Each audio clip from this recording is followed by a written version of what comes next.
Hi friends, నేను మీ nature bye. ఈరోజు అయితే మా అమ్మనైతే సాయంత్రం పూట పెసరగారు జీవనం ఫ్రెండ్స్. మా అమ్మ అయితే మట్ట పప్పు అయితే నానబోసింది. పప్పు అయితే నానబోసుకున్నాం 3 గంటలు అవుతుంది ఫ్రెండ్స్. పప్పు అయితే నానబోసుకొని పప్పు మాత్రం నానబోసుకున్న తర్వాత మనం అయితే ఇప్పుడు పప్పుని అయితే మిక్స్ పట్టాలి ఫ్రెండ్స్. చూడండి, మిక్స్ అయితే పట్టేద్దాం. ఇంకెందుకు లేట్. మిక్స్ అయితే పట్టేసాను ఫ్రెండ్స్. మిక్సీలో అయితే కచ్చాబద్ధంగా పట్టుకోవాలి, మొత్తం నెరి మెత్త పట్టుకోవద్దు.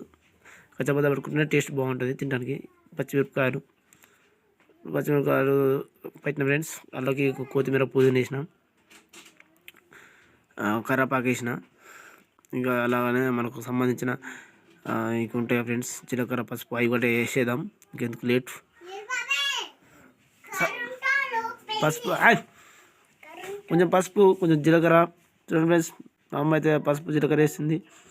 అలాగే అందులోకి ఉప్పు కూడా వేసుకోవాలి, తగినంత వేసుకోవాలి, ఎక్కువ తక్కువ వేసుకోవద్దు.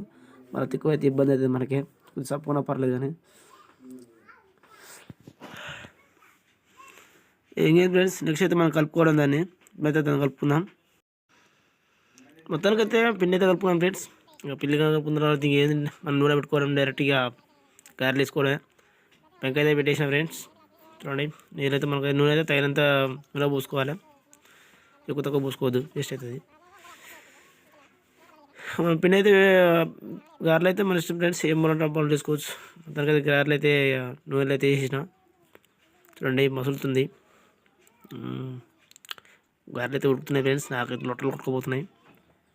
ఇంకా గారెలు ఉడకగానే మనం ఏమట్లే తినుడే.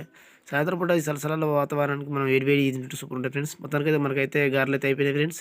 మనకు చేసిన గారెలు ఎలా అనిపించిందో మీరు కామెంట్ చేయండి ఫ్రెండ్స్. వీడియో నచ్చితే లైక్ చేయండి, ఛానల్ మొత్తం సబ్స్క్రైబ్ చేయండి ఫ్రెండ్స్. Bye friends.